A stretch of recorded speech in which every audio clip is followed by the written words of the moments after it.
Okay, good evening. Good evening, sir. So, tell me something about yourself. Sir, myself Sugam. I belong from Rohtak, Haryana, and I am currently pursuing my graduation in BA History Honors from Crodimal College, Delhi University. Okay, so you are doing graduation in history honors, right? Yes, sir. So, then why now you are going to do law? Sudden change from history honors to law? Any specific Sir, reason? because yes, sir. Sir, because during the graduation time, actually there is a lot of things which are connecting from the history background and which are necessary actually in the law. And I want to aspire my career in the law legal sphere actually from the 12th class itself. But I went for the because I get enough marks at the time to clear the cutoff for the Delhi University. And so I first decided to complete my graduation in history honors and then only proceed for the 3 year law. Okay, nice. So, how do you think the NLSIU is best for your law degree? Sir, as it is a prestigious college and number one actually according to the NIR ranking, and also its alumni base and the kind of holistic development which the students can get there. So I too want that I will enhance my skill development and my skills will be more and more developed there. So I think NLSI will definitely help in the growth of my career and also my skills and my personality. Sir, for that reason only I think that I want to get admission into the analyst and also to develop my career further ahead with the help and the cooperation from the analyst. Okay. So, Shugam, your name is very beautiful. So, can you tell me what is the meaning of your name? Yes, sir, surely, sir. Sir, actually the name of the meaning of the name Sugam is easy actually and used in the way to describe the kind easiness, easy way or something easy in doing actually. Okay, nice. Okay, fine. So, let me ask some social issues, right? So, there is some ongoing conflicts of Gyanvapi mosque dispute, right? So, can you explain something about that? Yes, sir. Sir, actually, sir, at present, uh, petition filed by the one party for the permission, actually, in the mosque complex for prayer practices there according to their religion, and there is also claim by the Hindu religion party now for that there is a presence of the Hindu symbols, Hindu traditions, and Hindu culture there actually. So it is a really important for to it is important for both the parties that there is a law which is coming in the news now that there is a state of worship act from the 1991 which actually says that there will be no change in the positions of the from the freedom of India 1947 time. But now Muslim parties claiming that the mosque is from the pre-partition time actually time, and it is the real in that place. But Hindu parties claiming that there is the presence of Hindu temple there. So there is a conflict of interest in the both the parties. One is claiming that their presence is actually there, and the second is claiming that the presence of the one party's worship place is actually on the place of the other party's claim. So interests were actually conflicting there. So that is actually going on, and I think, sir, now the issue will be in the court, and the court will decide the matter further. Okay, so do you feel like some interreligious conflicts were suddenly increased in past few years, like in around 7 or 8 years in this government? Actually, sir, not very. It's not like that.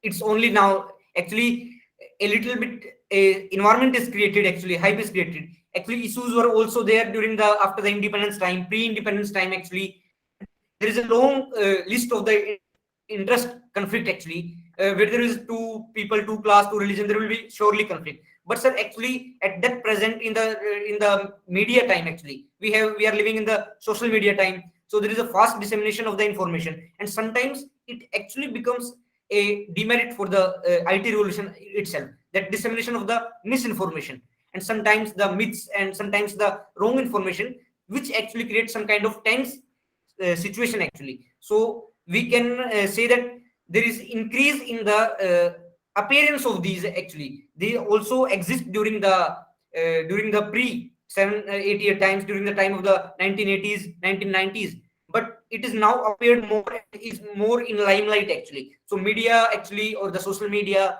and people are actually giving more focus on that. So I can say, sir, that it actually exists in the pre time as well and now as well, but the difference is only of the focus which is it is getting now, sir. Okay, so what do you think? What should be the solution to maintain harmony between interreligious groups or intercasteism? Anything?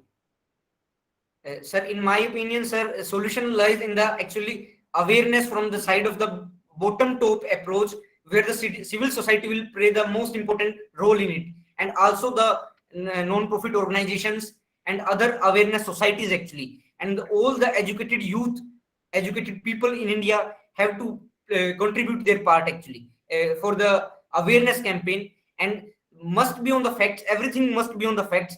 So misinformation must not be disseminated in the fast pace which is actually going on at present time. And more and more education and more awareness can only eradicate the myths and the illogical, irrational things on which actually create a hype according to the low issues, and some less important issues will get importance more because of the irrational kind of things creating. So awareness from the side of the civil society, citizens, and all educated members have to contribute in this way. Okay. So one more question. Someday before Supreme Court rules that sex work is legal now, right? So what's your view on this, right? What should you think about prostitution, whether it should be legal or not?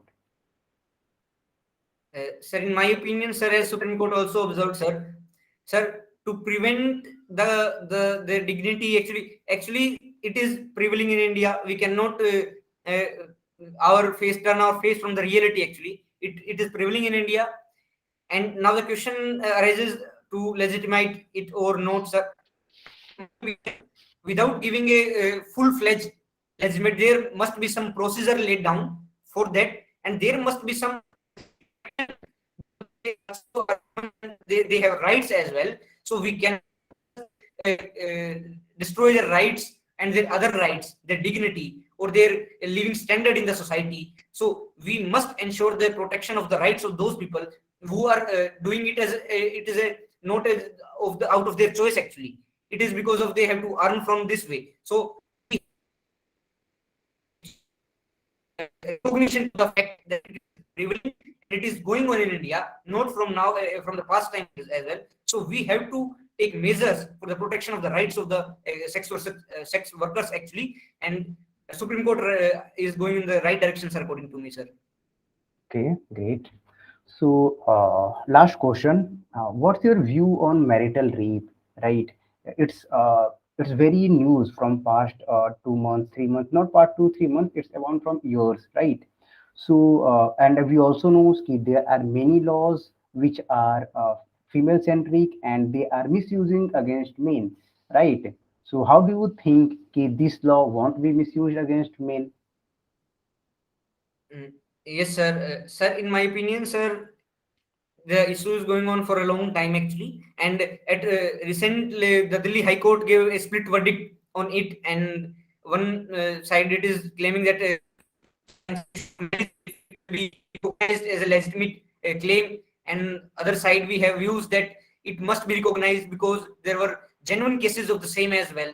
So sir, we have both kind of things, both examples, sir. We can say that the same knife can be used to cut the food, vegetable, fruits, and the same knife can be used for the murder of someone. So we have to decide in which way we are going to use the laws, the protection given by the laws actually. So the marital rape concept actually we have to understand the reality that it also exists, and it also there were cases of the fake cases which does not such any factual any correctness. At last we are conviction rate is so low, but there the less conviction rate which also shows that the kind of condition, grim condition women have to suffer.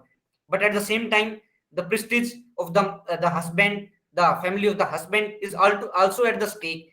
Loss of employment and loss of other dignity in the society is also a concern. So sir, we have to come at a consensus that we have to recognize the claim of the both the parties, and we have to decide in such a way that both right of the both the people, both the parties, husband and wife, they must be reputed, respected, and will be given a recognition, sir. So a balanced judgment must be given, and where consensus must be reached. Both the parties, there will surely will be a midway in this in this issue, sir. Actually, the marital rape concept, sir, and we have to recognize the reality that the conviction rate, presence of the conviction rate shows that it actually exists, and we need to take steps for that. And the low conviction rate suggests that there are also presence of the false cases. So we also have to give some way or some presence that there must be protection against the false cases. So shield or protection must be created against the false cases, and the right cases, genuine cases, must be promoted and came to the forefront for the protection of the right of the woman. It is my opinion, sir. Okay, Shugam. So it's a really nice mock interview, right? And thank you for this. So after some times, I will explain regarding what should be improved